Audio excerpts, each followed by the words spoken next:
if you're watching this, then there's a pretty high chance that you've also watched my latest upload, which was the first 20 minutes of B20. And I just wanted to take a minute to say, thank you for everyone that tuned in, especially everyone that watched it live. I want to say thank you for all the positive feedback and all the constructive feedback. And yeah, man, your support and, people being invested in what I make just helps me make that extra push, to make these. Also, sorry for the audio quality. My microphone, very generously chose to stop working a few days ago, so yeah, just gonna have to deal with this, boxy laptop audio for a bit until I can get a new one. But anyways, I decided to make this video today to for everyone who's new to the channel and for everyone who's also been here for a while. I did want to make this video to provide context of what B10 and B20 is. I wanted to give a little history of how this all came to be and how B20 came to be as a result of everything that's happened in the past 4 to 5 years.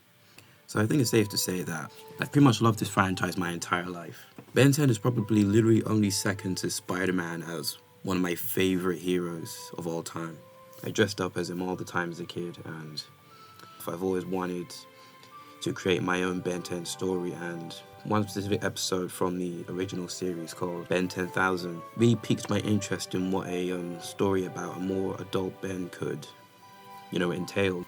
And I was around 13 when I decided to say, let me make my own Ben 10 project, because this was around the time that the reboot was announced and the original timeline and that entire universe was being discontinued. So it was like the main push for me to actually follow up on what I've wanted to do for a while, even though I was only 13 years old and I had little to no animation experience. I remember writing up the initial script for the first idea I had on my mom's laptop. I think I still have that original script to this day as a physical copy. And of course it's nothing like what the actual movie ended up being, but that was the first step in actually, trying to do this thing. I then later on completely changed the story, moved around a bunch of elements. But of course, me being 13 years old, the process wasn't as, clean as you could probably imagine. I started animating before any real script was done, not for just the sake of it, but to because again, I wasn't experienced in animation, so I wanted to get myself as experienced as possible. I do get quite a few questions about the art style of these two, projects, which is one of the reasons why I actually wanted to make this video. So in terms of the art style, I always wanted to deviate from this series. I wanted this to feel like an actual movie, like a cinematic movie. That's why the original subtitle for the first B10 movie was cinematic. I wanted it to feel like a movie. That's why when you look at the original animations, there's so much shading and the line work isn't as present as it would be in a traditional 2D animated thing, but it still kept elements of a traditional cartoon. I wanted to sort of meld a 3D and a 2D aesthetic. That's why the characters don't have any pupils like in Omniverse. That was a change that was more made after the fact, after a few tries and animating a few scenes, and then realizing that I kind of liked how everything looks better without pupils. As you can see here, this is one of the earliest animations I did for it, and the characters have pupils. But then later I decided, while I was changing it up and developing it over time, that I wanted to change it. I really wanted to be able to capture the detail, different textures in the aliens. Since wanting to make this movie, I always imagined what these aliens would look like on the big screen with a high budget, how much detail there would be in how they looked and how they would react to lighting and stuff, and what real life references you could use to make them look like they could exist in our world. So that was another reason I really wanted to go with this detailed style. I really wanted to capture details in the aliens that have never been there before. And what everyone should know, that this style of animation, this unconventional look, it really is a work in progress. Even with B10, when that released, even though that was the final product, that was still sort of this style of animation in its more infancy. stage, if you will. One of the reasons why this movie took so long to come out was that the art style was constantly evolving. Again, I was 13 when I started making this, and I released B10 when I was 18 years old. So, I wasn't like a taught animator. I wasn't taught anything. I had to sort of learn on my own and learn as I went along. So everything you see on the screen now, all these old animations where everything looks very rough and rigid, yeah, that's the work in progress. And B10 is still the work in progress.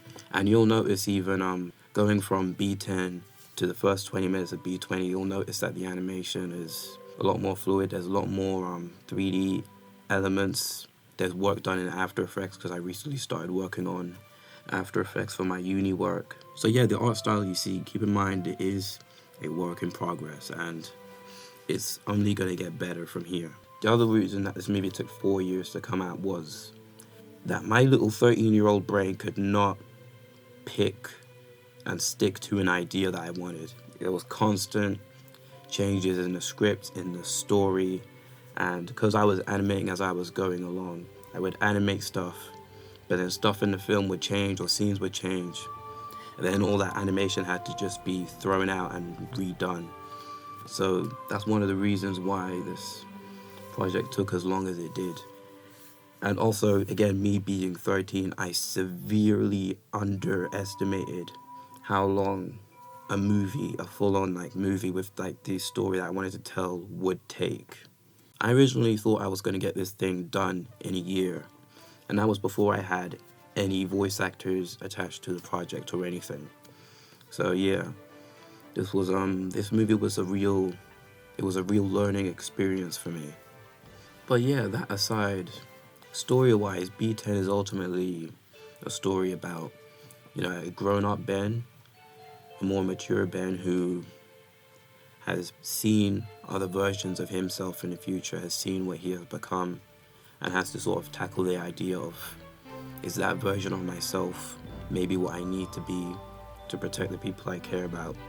He deals with a lot of insecurity and feeling like he's not good enough, with the weight of everything on his shoulders, and everyone expecting so much of him, even from his teenage years, has sort of given him a sense of inadequacy. Yeah, certain things that happen in the movie, I do encourage you to watch it if you have the time. But yeah, certain things that happen in the movie really makes him question himself, question if that version of Ben 10,000 who isolates himself from everybody, is that probably more the ideal version of himself that he should be for the better sake of everyone else. And of course, Gwen being one of the main characters, she has a huge part in this as well. She deals with similar obstacles and dilemmas that Ben, being so, tied in on himself, is unaware of for a lot of the movie. He just sort of fails to see how it affects her in its entirety. And yeah, I also decided to explore characters like Tetrax. I feel like Tetrax and his whole character was way too interesting considering how underexplored and underutilized it was. I also decided to implement certain characters like the Galactic Enforcers and having them actually cross over with characters like Tetrax and the Plumber's Helpers, just because I wanted the universe around Ben to feel big. I wanted to take all these characters from these different episodes and have them interact in ways that fans may never have anticipated before.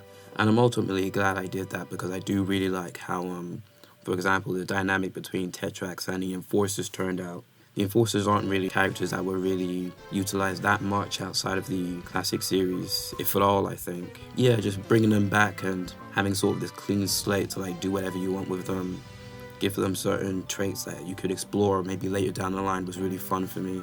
And with B20, I just want to explore that further. I want to explore Ben and Gwen's dynamic and how, despite that they're back together, they're still a team again and there's still unresolved issues there, especially when Kevin eventually comes back into the mix. You'll also see a lot of questions answered that is set up in the first B10 movie, and you'll see things sort of interconnect and tie in ways that you won't really expect.